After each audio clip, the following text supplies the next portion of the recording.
E eu gostaria de convidar vocês a abrirmos as nossas Bíblias no Salmo 23.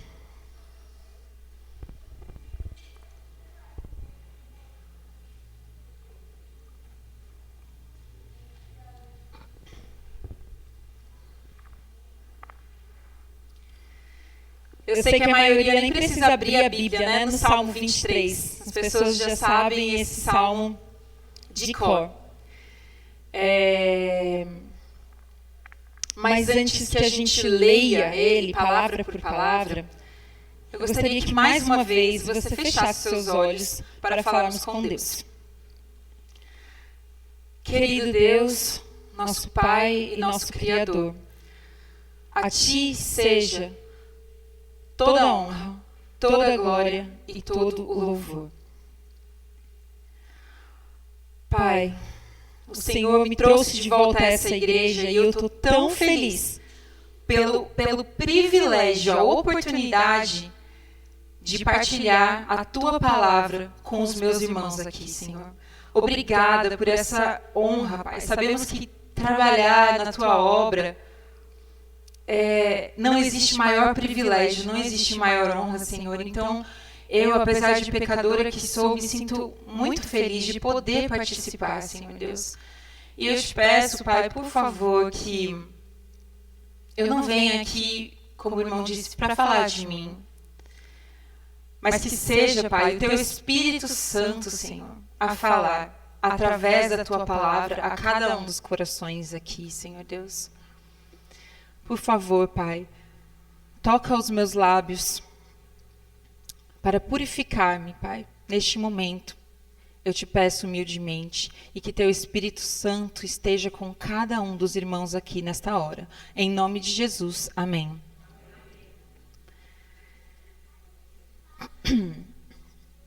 No Salmo 23, a gente vai ler ele. E eu queria que você pensasse, que você prestasse atenção em cada uma das promessas contidas neste salmo, tá bom? Então vamos lá. O Senhor é o meu pastor e nada me faltará. Ele me faz repousar em pastos verdejantes, leva-me para junto das águas de descanso, refrigera-me a alma. Guia-me pelas veredas da justiça, por amor do seu nome. Só até aí, irmãos. Que promessa linda, não é verdade? O Senhor é o meu pastor, e aqui está dizendo que nada vai me faltar. Eu sei que vocês já devem ter escutado que essa tradução, ela tem outras formas mais literais de se traduzir o que está escrito no original, né? O Senhor é meu pastor e nada me faltará. E duas delas eu gosto muito. Uma diz assim: o Senhor é meu pastor, não me faltará. Ponto. O Senhor é meu pastor, não me faltará. Tanto o pastor não te faltará, como coisa alguma te faltará. E a segunda tradução diz assim: o Senhor é o meu pastor, de nada terei falta. Davi estava como que fazendo uma propaganda deste Senhor que ele havia encontrado e que era o pastor da vida dele. Olha, o meu pastor, ele me guia e por conta disso, por ele ser o meu pastor, eu não tenho falta de nada. Ele não me falta e eu não tenho falta de nada. Porque ele me faz repousar, né? Davi vem contando, ele me faz repousar em pastos verdejantes, ele me leva a águas tranquilas. Então Davi vem fazendo propaganda desse pastor, dizendo como é maravilhosa a condução deste pastor na vida de Davi, né? Como é maravilhosa essa condução. Está dizendo aqui que esse pastor, ele faz isso e isso refrigera a alma de Davi. Esse pastor, ele guia por veredas de justiça, por amor do nome dele. Você sabe que se é o pastor que está te guiando,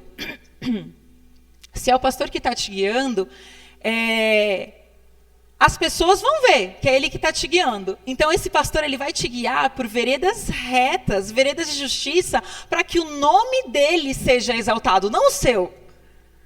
para que o nome deste que te guia seja exaltado, né? Guia-me pelas veredas da justiça por amor do seu nome.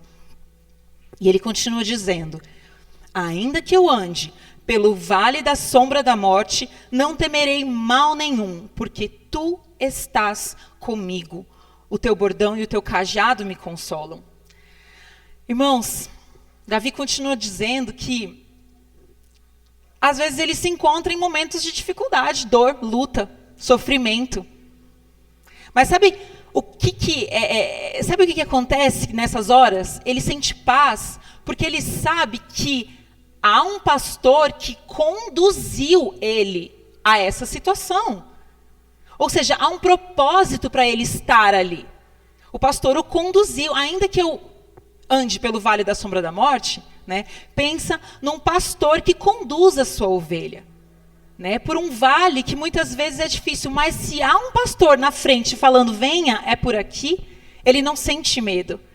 Ele sabe que o pastor está ali todo o tempo, está ali com a vara, com o cajado, para qualquer emergência. E continua dizendo: preparas-me uma mesa na presença dos meus adversários, unges-me a cabeça com óleo, o meu cálice transborda. Então, Davi, rapidamente, ele retoma para nos dizer que não serão somente dores, sofrimentos, vale da sombra da morte. Quando você está sendo guiado por esse pastor, ele também te presenteia com um banquete, com bênçãos, né? Com prosperidade, com coisas boas, né? Ele te honra, colocando óleo sobre a sua cabeça. O cálice transbordando, irmãos, isso significa as bênçãos do Senhor, que são sem medida sobre aqueles, né, que estão sendo ali conduzidos pelo pastor. E ele termina dizendo assim: bondade e misericórdia certamente me seguirão todos os dias da minha vida, e habitarei na casa do Senhor para todo o sempre. Bondade e misericórdia, irmãos, me seguirão. Vocês lembram que na primeira lição da Provados pelo Fogo, falava sobre o Salmo 23.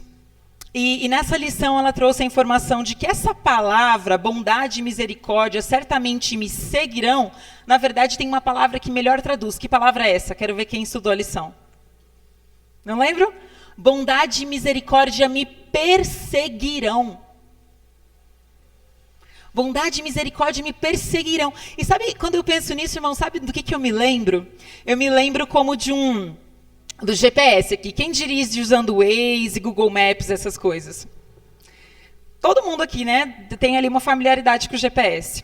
E o que acontece quando a gente não segue uma orientação do GPS? O que ele faz? Ele recalcula a rota, não é verdade? Quando ele fala, vai em frente, você vira à direita, ele recalcula a rota. E isso, para mim, é um símbolo do que o Senhor faz, dessa bondade e dessa misericórdia que nos perseguem. Você não consegue, se você não desligar aquele botão ali do GPS, ele continua te recalculando a rota para você, continua te mostrando um novo caminho, continua te mostrando uma nova forma de você chegar no objetivo final. E qual é o objetivo final que está escrito aqui?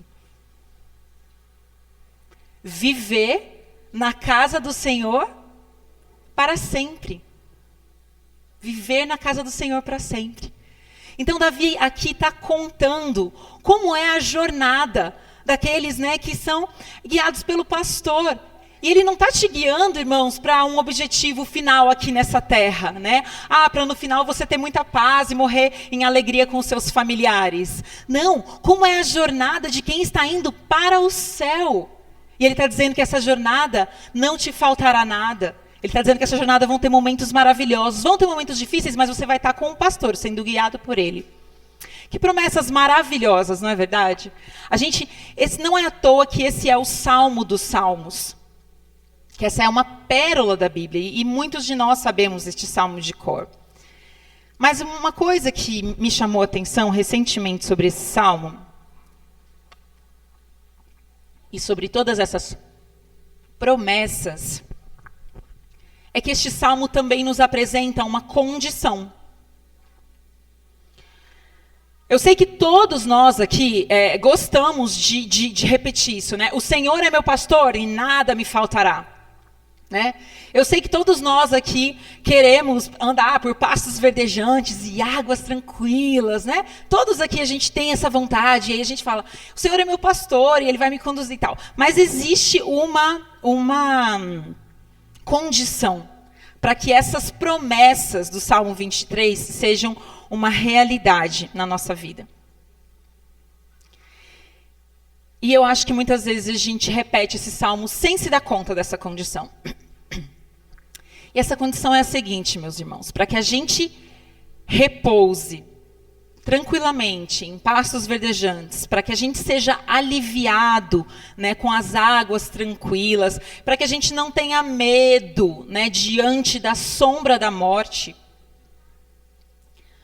é necessário que o Senhor seja o nosso pastor. Eu sei que isso pode parecer um pouco óbvio, num primeiro momento. Mas essa é basicamente a pergunta que eu quero te fazer essa manhã.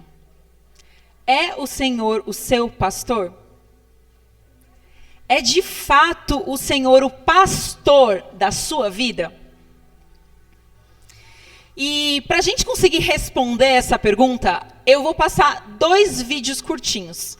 Eu queria que vocês assistissem esses vídeos. E é vídeo que tem ovelha e que tem pastor, tá bom, gente? Combinado até aí? Vídeo com ovelha, vídeo com pastor.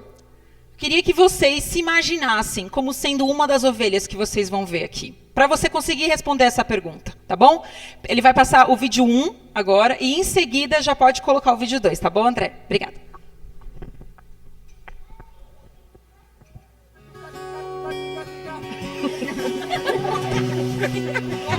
One more time. Oh, one is.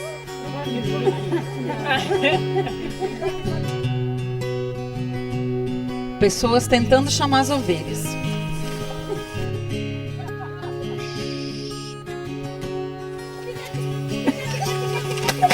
Oh, there. Tica, tica, tica, tica.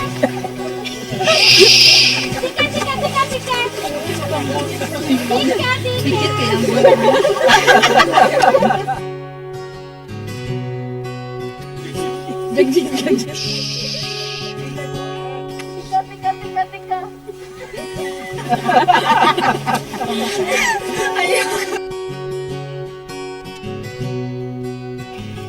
Agora o pastor. Look at them, look at them.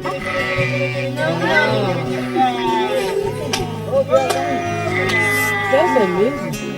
Isn't that amazing? They are coming. Oh my God. Oh my God.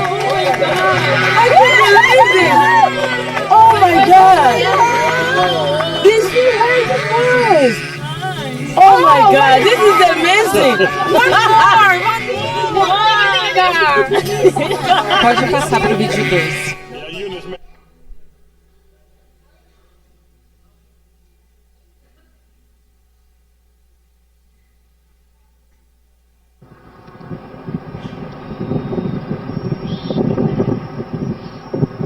Olha, ele manda elas parar. Espera passar o carro. Olha como elas obedecem mais que você, Júlia.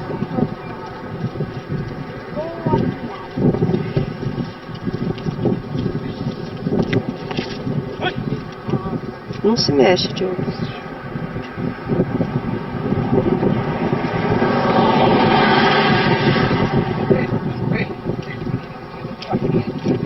Ah, olha que obediente.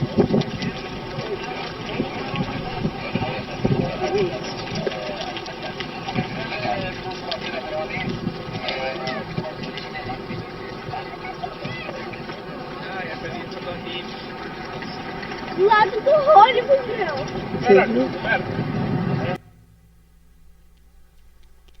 Eu adoro essa última ovelhinha pretinha que vem por último mancando. A ovelhinha negra, né? Gente, deu para entender? Você olhou aquelas ovelhinhas e você se identificou com elas? Será que é assim o seu relacionamento com o pastor? Será que você conhece a voz dele daquela maneira ali, como a gente viu no primeiro vídeo? As pessoas tentando chamar e não tinha resultado nenhum. De repente chega o pastor e chama, e elas já começam a levantar a cabecinha, e ir naquela direção. É emocionante, né? Toda vez que eu vejo esse vídeo, meu olho enche de lágrima. E no segundo vídeo, vocês veem a obediência, né? O pastor sabe que vai atravessar um carro. Talvez elas não se deem conta disso, mas ele fala, espera. E elas ficam ali, só aguardando o chamado dele. E quando ele chama, todas começam a andar na direção dele. Você obedece o seu pastor dessa forma? A sensação que eu tenho é que a gente quer que o Senhor seja o nosso pastor, mas como é difícil para nós agirmos como suas ovelhas. E como é que agem as ovelhas com o seu pastor? Vamos abrir a palavra de Deus. Está lá em João 10, 27.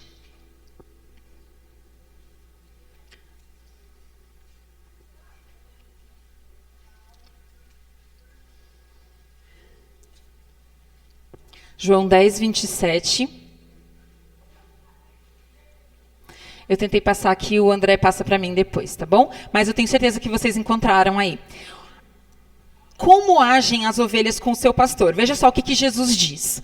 As minhas ovelhas, o quê? Ouvem a minha voz, eu as conheço e elas me seguem. Então, nesse verso, quando a gente pergunta como é que agem as ovelhas, a gente vê duas coisas que as ovelhas fazem. As ovelhas ouvem a voz do pastor e as ovelhas seguem. Exatamente o que a gente acabou de ver nesses dois vídeos. Vídeo 1, as ovelhas ouvindo a voz do pastor, e vídeo 2, as ovelhas seguindo ao pastor, obedecendo ao pastor. E são esses dois pontos que eu queria que a gente refletisse essa manhã. Conhecer a voz do pastor e obedecer a essa voz.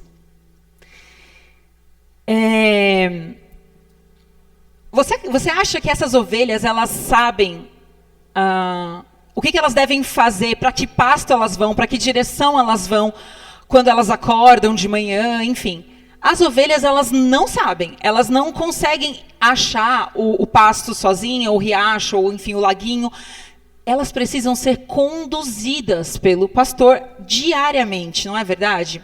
E para isso, o que acontece? Elas ouvem a voz dele e seguem o que ele está dizendo, a orientação que ele está dando. E o que é a voz do pastor para nós?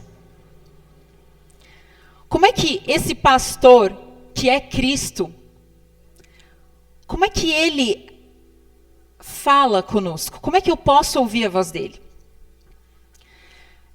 De fato, há muitas maneiras disso acontecer, né? Eu tenho certeza que alguém aqui já escutou audivelmente a voz de Deus a te falar. Eu nunca escutei a voz de Deus audivelmente.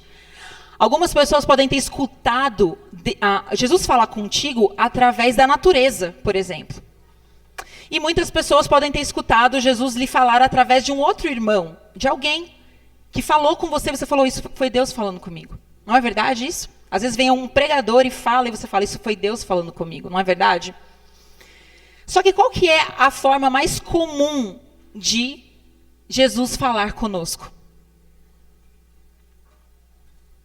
A forma mais comum de Jesus falar conosco está aqui, ó. A palavra de Deus. Ou seja, para a gente aprender a conhecer a voz do nosso pastor, a gente precisa ter intimidade com a palavra dele. Porque essa é a voz dele, é nos falar todos os dias. Só que, gente, há uma diferença muito grande em saber o que está escrito na Bíblia. Porque você aprendeu, né? Você sempre frequentou a igreja, então você já ouviu várias vezes, você até já leu a Bíblia toda, você sabe sobre o que a Bíblia fala, você conhece, né? Você foi na escolinha sabatina, você frequenta a igreja desde que você nasceu, enfim. Há muitas formas de você conhecer o que diz a palavra de Deus. Mas há uma grande diferença entre você saber o que diz aqui e, de fato, você abrir a sua Bíblia por você mesmo, de fato você se ajoelhar e pedir a Deus orientação, e ficar você mesmo tendo esse momento de ouvir a voz de Deus te falar. E, irmãos, isso é insubstituível. Ninguém vai fazer isso por você. Ninguém. Não tem como a gente querer só apertar o play do YouTube e ficar recebendo a palavra de Deus através da voz de um pastor. Não tem como a gente querer receber a palavra de Deus só porque a gente vem à igreja, senta ali no banco.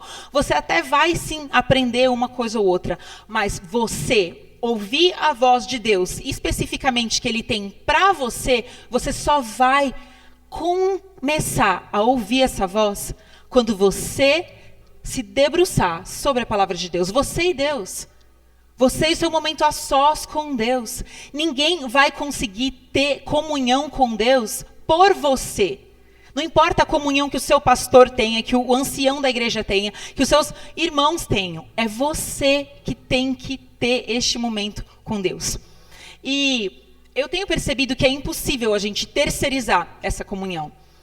Um exemplo disso são os fariseus, não é verdade? Eles conheciam absolutamente tudo da palavra de Deus até aquele momento. Cada vírgula, eles conheciam todas as leis, sabiam de cor e salteado, eles eram os mestres da palavra de Deus. Mas isso significava que eles conheciam, ouviam, sabiam qual era a voz de Deus? Se eles soubessem, eles tinham reconhecido a Jesus, não é verdade? Porque Jesus e Deus são a mesma pessoa. Um outro exemplo, irmãos, na nossa história infantil, a irmã comentou. Como é que João Batista, ele sabia que ele deveria batizar pessoas? Mesmo tendo a Torá, né, lá na época dele, lá os livros dos profetas, ele podia conhecer tudo que estava escrito lá. Toda a revelação que Deus já tinha dado até aquele momento. Mas ele não teria como saber que ele tinha que mergulhar uma pessoa na água e depois tirar a pessoa dali, para que isso fosse um sinal de arrependimento, né? Como é que João recebeu isso? Ao ele mesmo ouvir a voz de Deus, ao ele ter comunhão com o Deus. E Deus revelou isso para ele. João, você precisa, né, anunciar que é necessário o batismo para a salvação, que é necessário o batismo como sinal de arrependimento pelos pecados, né? Isso, e dessa forma, como Deus revelou isso para João Batista, ele tem uma revelação para cada um de nós, porque cada um de nós temos uma parte na obra de Deus, e você não vai ficar sabendo qual é a tua parte se você não tiver intimidade. Se você não passar a gastar ali tempo com a palavra de Deus, tempo em oração, é assim que a gente começa a entender o que Deus diz para nós, para cada um de nós. É assim que a gente começa a distinguir a voz dele a nos falar. E olha que interessante que está escrito lá em Salmos 25:12. Ao homem que teme o Senhor, ele o instruirá no caminho que deve escolher. Escolher. Ao homem que teme o Senhor, ele, o Senhor, o instruirá no caminho que deve escolher. É por isso que a gente não consegue terceirizar a nossa comunhão com Deus. É você que precisa, porque está dizendo aqui que Ele vai te revelar qual o caminho a escolher. Deus, Ele quer te orientar de uma maneira muito específica, como eu falei aqui. Deus não te criou com as suas características, né? Talvez você seja uma pessoa mais calma, uma pessoa mais com uma determinada habilidade, com determinado talento. Ele não te criou assim para que você faça qualquer coisa da sua vida. Ele te criou assim, com essas características que só você tem, porque Ele tem um papel único e específico para você, em diversos lugares, em diversas situações. Só que como é que a gente vai descobrir isso? Está dizendo ali, em Salmos. Está dizendo que ao homem que teme o Senhor, Ele o instruirá. Ou seja, o Senhor vai te dizer, né? E olha o que Ellen White diz sobre isso. Todos Todos, tá, gente? Todos nós, todos têm de ter experiência pessoal na obtenção do conhecimento da vontade divina. Precisamos ouvir individualmente sua voz a nos falar ao coração. E aí ela dá uma dica de como é que a gente faz isso. Olha o que ela está afirmando aqui. Quando todas as outras vozes silenciam e em sossego esperamos perante Ele, o silêncio da alma torna mais distinta a voz de Deus. Ele nos manda: aquietai-vos e sabei que eu sou Deus. Está lá no Desejado de Todas as Nações, página 362. Olha que incrível isso. Ela está dizendo que nenhum de nós vai escapar disso. De ter uma revelação individual e pessoal. E ela nos explica como a gente consegue isso. Como é que a voz de Deus passa a ser mais distinta no nosso ouvido? O que ela diz aqui? Quando todas as outras vozes silenciam. Será que a gente consegue ouvir a voz de Deus com clareza quando a gente está ali no calor da hora daquela reunião que daqui 5 minutos começa, você precisa apresentar no seu trabalho que está complicado, no filho que... Não, é no momento em que você para todas as coisas, de preferência na primeira hora do dia. Quando você ainda nem abriu o seu celular, você não sabe das notícias, você não sabe das mensagens. É ali que você começa a conseguir escutar essa voz. Ela diz: quando todas as outras vozes silenciam e em sossego esperamos perante Ele.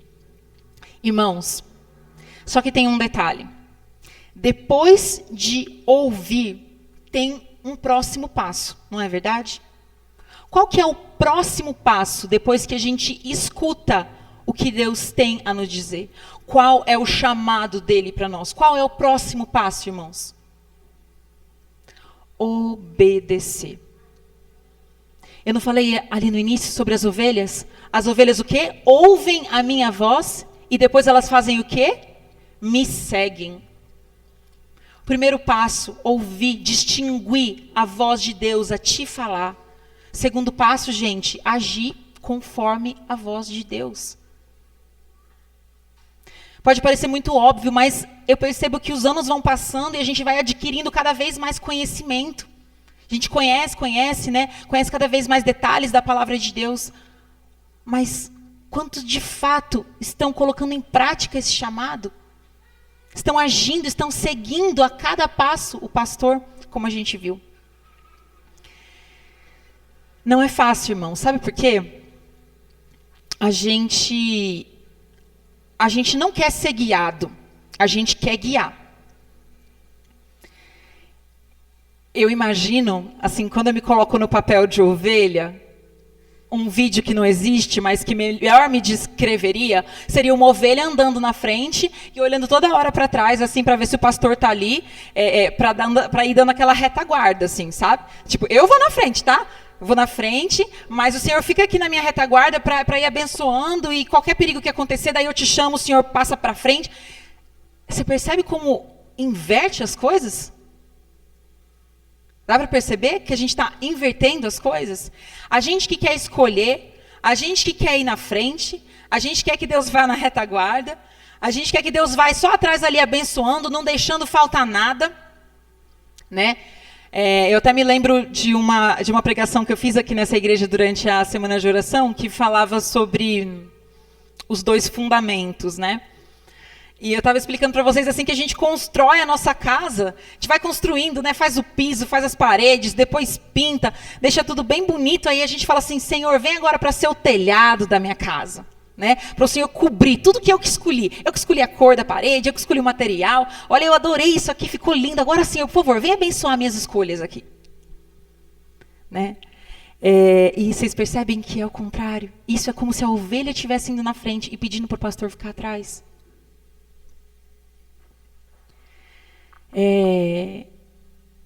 A gente quer impor regras, a gente quer impor limites para o chamado do pastor. A gente não está disposto a entregar tudo. E por quê, irmãos? Por que a gente não está disposto a entregar tudo?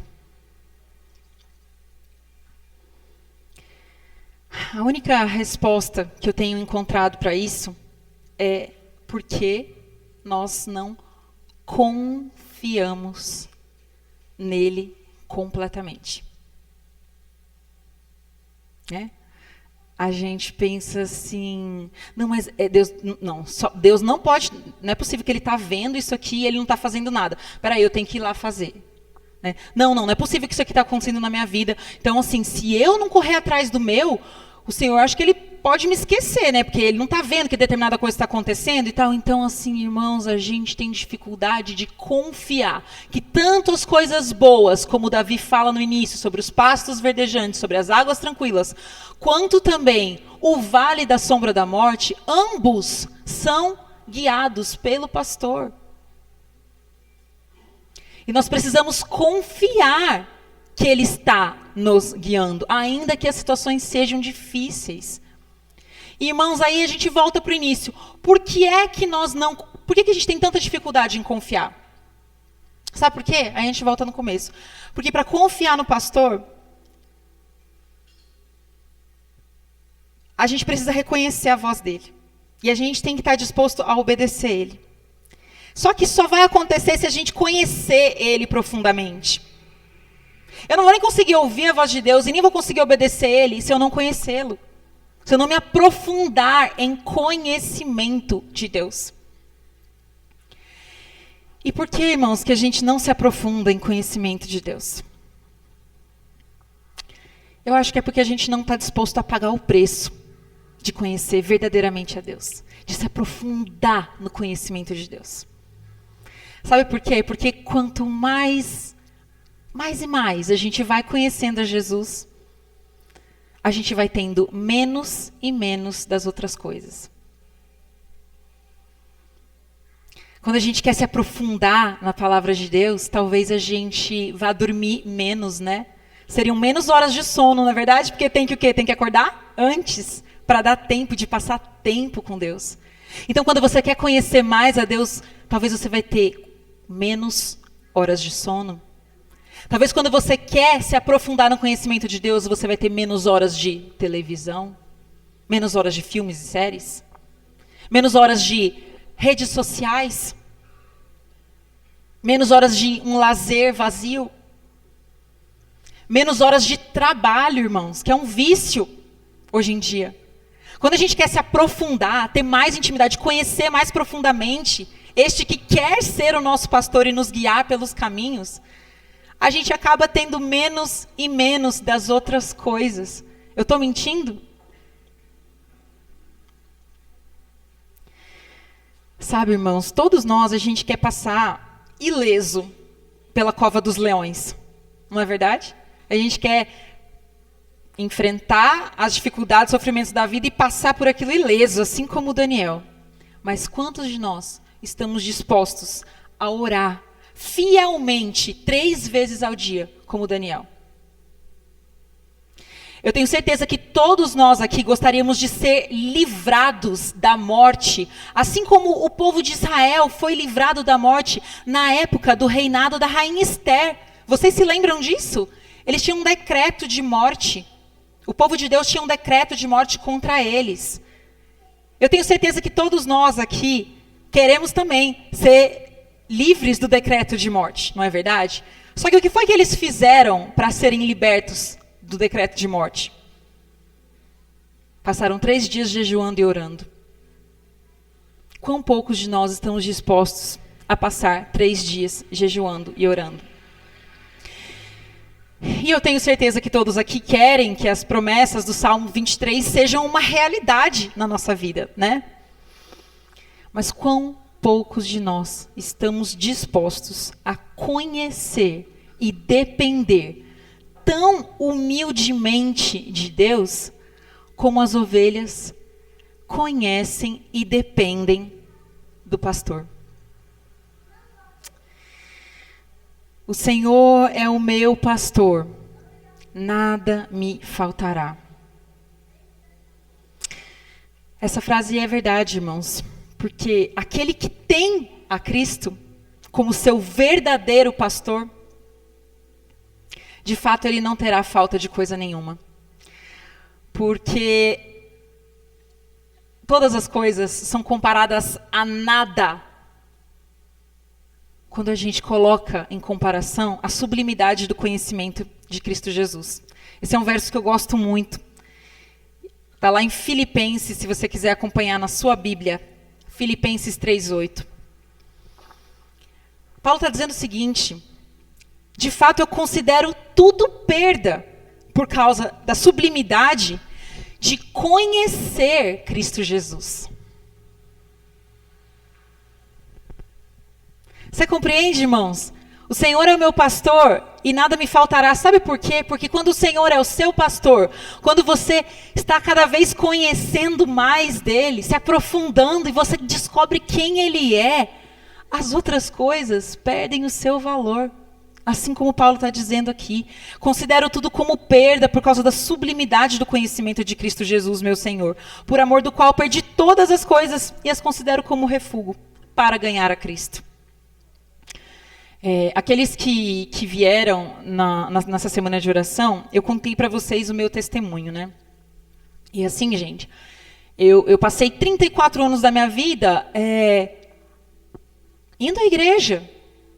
Nasci, né, num lar adventista. Mas eu não sabia que isso aqui, especificamente isso, podia ser real. Que conhecer a Cristo Jesus podia realmente ser melhor que todas as outras coisas. Melhor do que nadar no dinheiro, melhor do que ter todas as minhas vontades realizadas, melhor do que os melhores relacionamentos dessa terra. Porque é isso que Paulo está dizendo. Paulo está dizendo que conhecer a Cristo Jesus completamente é melhor do que todas as outras coisas. E eu, mesmo tendo passado 34 anos sentada no banco da igreja, eu não tinha nem ideia disso. Eu achava as outras coisas maravilhosas. E eu desperdicei aí uns 34 anos da minha vida, né? Como uma ovelha perdida. Uma ovelha desgarrada, né? Uma ovelha que se recusa a ser guiada pelo pastor. Achando que as escolhas que eu fazia podiam ser melhores, né? Mas, gente, um dia a palavra de Deus me despertou. Era como se eu estivesse dormindo, assim, num sono muito profundo. Porque eu estava aqui, sentada na igreja, ouvindo sempre a palavra de Deus. E eu não percebia que Jesus era melhor. E, de fato, eu me dei conta que ele era. E eu queria saber se você já se deu conta disso. Você já se deu conta disso, irmão? De que Jesus é melhor que todas as outras coisas? Sabe, irmão, vocês precisam...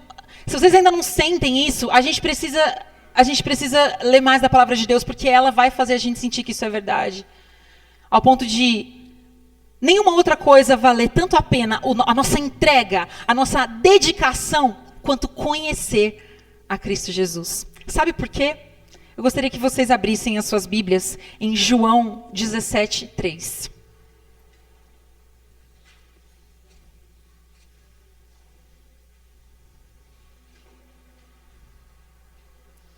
Vejam o que Jesus diz na última oração que ele fez com os discípulos. Se o André puder passar para mim ali o slide.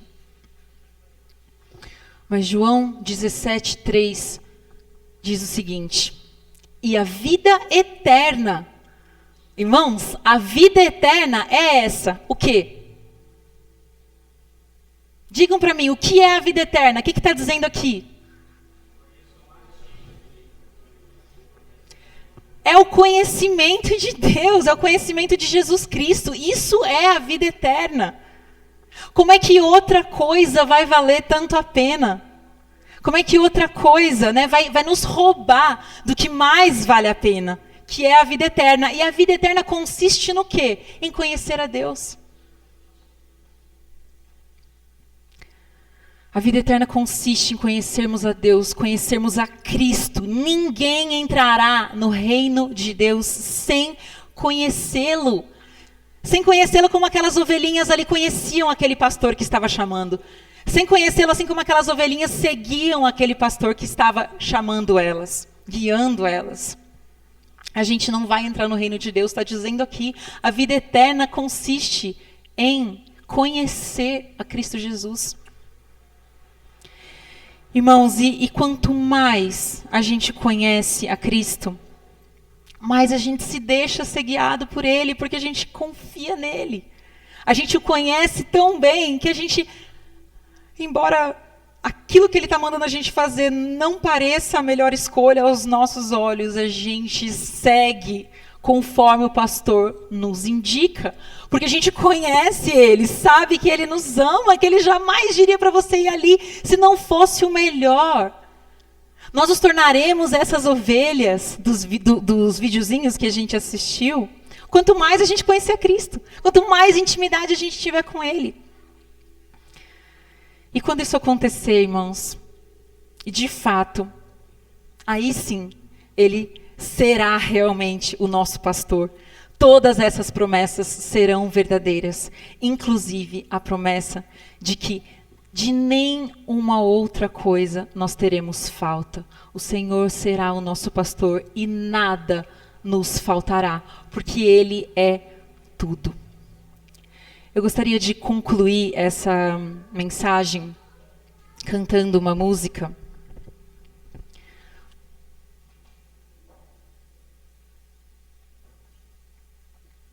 Que inclusive a gente já cantou essa manhã, mas eu gostaria de cantá-la novamente. E se você aceita esse chamado de, a partir dessa manhã, colocar como a prioridade da sua vida conhecer a Cristo por você mesmo, passar tempo com Ele, ter intimidade, até você conseguir distinguir a voz dEle a te falar, cante também. Que mais perto a gente queira estar a cada dia.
Meu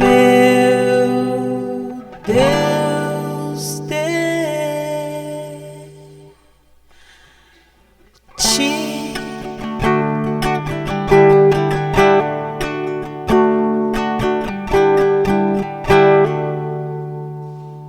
amém.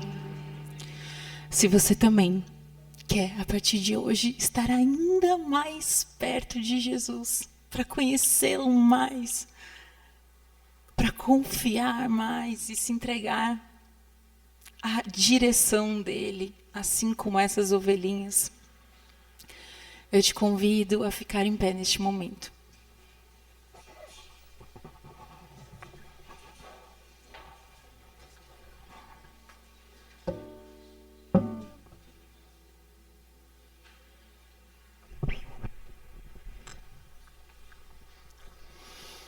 Pai, Paizinho querido, tem misericórdia de nós, Senhor, porque estamos aqui há tanto tempo ouvindo da Tua palavra, Pai, e muitas vezes estamos apenas na superfície, Senhor.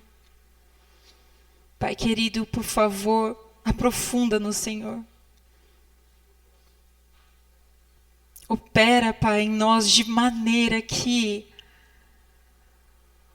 cada um aqui decida se entregar por completo, te conhecer por completo, Pai, e ter mais e mais e mais de Ti, a tal ponto, Senhor, que nós confiemos completamente, Pai, cegamente na Tua direção de nosso pastor, Senhor. Por favor, Pai, precisamos de muito, muito mais de Ti, muito mais, Senhor Deus. Ajuda-nos, Pai, porque a nossa carne quer o contrário, Pai. A nossa carne quer perder o tempo com algumas horas a mais na cama. A nossa carne quer perder tempo com coisas que não têm utilidade.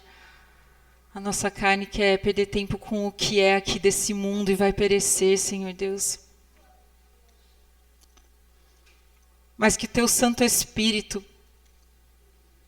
nos fortaleça neste momento, Pai. A todos que autorizarem nesse momento o Teu Espírito de fazer uma obra poderosa, Pai, que de fato abra os nossos olhos para o que de fato importa, Pai. Por favor, que Teu Espírito opere neste momento. Em nome de Jesus, Pai, eu te peço. Por favor, Senhor, opera. De forma que a gente comece a enxergar coisas que antes a gente não via. Que a gente possa amar a Ti e a Tua vontade, como antes não amávamos, Senhor. Precisamos do Teu poder, porque em nós não está a capacidade de realizar, Pai. Mas em nós está a capacidade de escolher.